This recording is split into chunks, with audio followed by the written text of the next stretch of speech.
Welcome viewers. West Bengal board of secondary education অর্থাৎ পশ্চিমবঙ্গ মধ্যশিক্ষা পর্ষদের পক্ষ থেকে একটি নোটিফিকেশন পাবলিশ হয়েছে। কবে না, আজ 9/9/2024।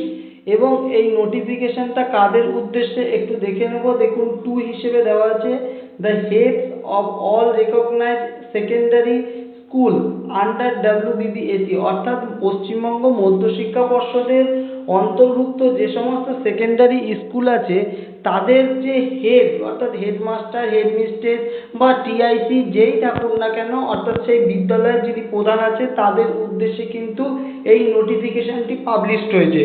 কি বলা হচ্ছে এই নোটিফিকেশনে একটু দেখে নেব। যে সাবজেক্ট হিসেবে বলা হয়েছে রিকোয়েস্ট ফর, এবং সাবজেক্ট হিসেবে কি বলা হয়েছে, সাবজেক্ট হিসেবে বলা হচ্ছে রিকোয়েস্ট ফর কালেকশন অফ পর্ষদ বার্তা 2023।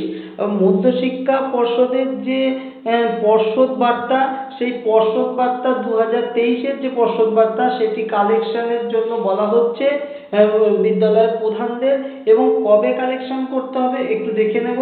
কি বলা হচ্ছে, you are requested to collect the said issue from the camp conducted by the regional offices of WBSE, অর্থাৎ বোর্ডের যে রিজিওনাল অফিস আছে সেখানে ক্যাম্প থেকে কিন্তু এটি কালেক্ট করতে হবে। কবে না, 11ই সেপ্টেম্বর এবং 12ই সেপ্টেম্বর 2024, অথবা from the respective regional offices after 12 September 2024, অর্থাৎ যাদের যাদের যে সমস্ত বিদ্যালয়ের যে রিজিওনাল অফিস সেখান থেকে 12ই সেপ্টেম্বরের পরে কিন্তু এই পর্ষদ বার্তা কালেক্ট করা যাবে, এমনই কিন্তু বলা হচ্ছে এই নোটিফিকেশনে।